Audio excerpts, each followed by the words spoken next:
I still remember the way the room smelled that morning, cinnamon rolls, pine needles, and that faint hint of fake cheer. People were like perfume when they're pretending everything's fine. Christmas morning. My mom's living room was glowing, the fire crackling, the garland twinkling, the coffee steaming in the mugs she only brought out for special occasions. And this year, she said, was supposed to be different. We all agreed not to do gifts this year, she'd reminded everyone in the family group chat. Let's focus on time together instead. I had nodded through the phone, relieved. This was the first Christmas after my divorce, and money was tight. I didn't need to prove anything to anyone. I just wanted peace, laughter, warmth, family. But I should have known better. Because when I pulled into my mom's driveway that morning, I saw my sister's SUV, the one her husband bought her last month, loaded with shiny red and gold bags. The kind that screamed expensive. I carried my little dish of cinnamon rolls and my 8-year-old daughter, Emma, up the steps, trying to ignore the twisting in my gut. Inside, the tree was buried in boxes. Big ones. Small ones. Ones wrapped in gold paper with ribbons thick enough to be curtains. Wow, I said quietly. I thought we weren't doing gifts. My mom laughed too quickly. Oh, those are just a few things. You know your sister, she can't help herself. My sister, Rachel, looked up from the couch, her perfect hair curled like she was auditioning for a commercial. They're just little things for the kids, she said, smiling like she was doing us all a favor. You didn't bring any gifts, did you? She knew damn well I hadn't. I wanted to say something. I wanted to remind her how she'd been the one who made the biggest deal about no gifts last year when I'd surprised Mom with a framed family portrait. But I just smiled. Nope, I said. We're just here for the company. When the kids started opening gifts, I tried to focus on Emma's laughter, her small hands clapping when she saw the lights on the tree. But then Rachel's twins tore into their shiny packages, and out came the unmistakable white boxes. Apple Watches. My jaw tightened. My chest burned. Oh my God. Rachel squealed. Do you love them? The room filled with excitement, hugs, giggles, wrapping paper flying. My mom clapped her hands. What a thoughtful gift, Rachel. You're so generous. I sat there, my coffee turning cold in my hands, watching as Emma looked down at her lap. She didn't say anything. She didn't have to. The silence from her was louder than any scream. That's when something inside me cracked, clean, sharp, and final. That wasn't generosity. That was humiliation wrapped in gold paper. And I was done playing nice. I waited until dinner.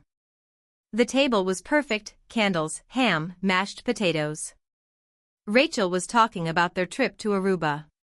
It's so important to treat yourself, she said, slicing into her ham with that smug little flick of her wrist.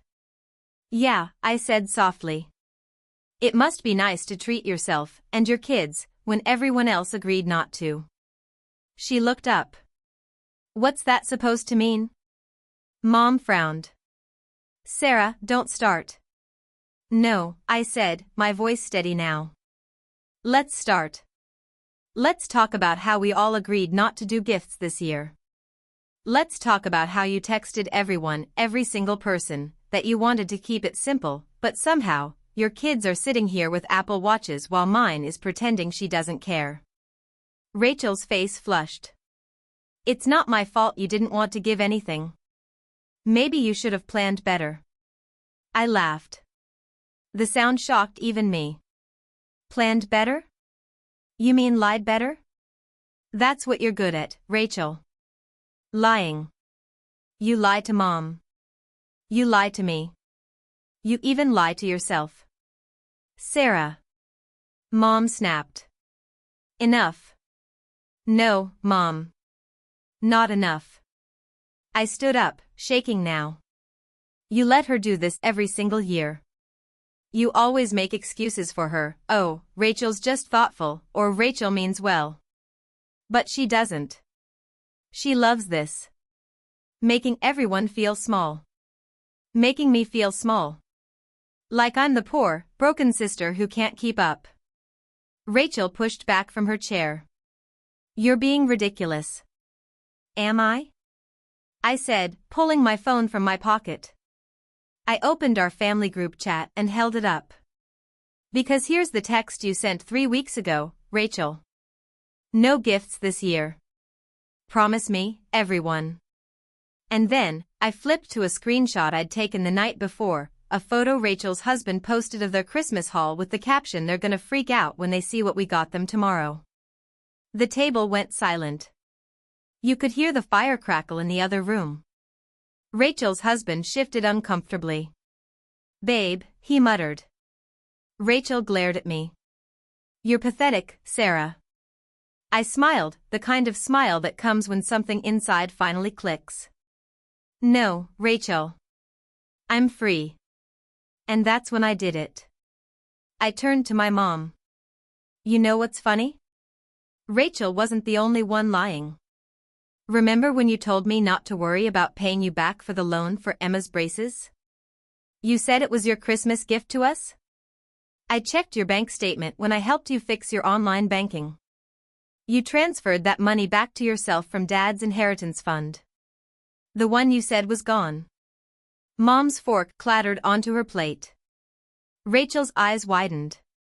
Sarah. No. You all made me feel like I was crazy for struggling. Like I was the family disappointment. But I've been quiet for too long. I'm done. I looked at Emma, who was staring at me, not scared, but proud. I picked up my coat and keys. Merry Christmas.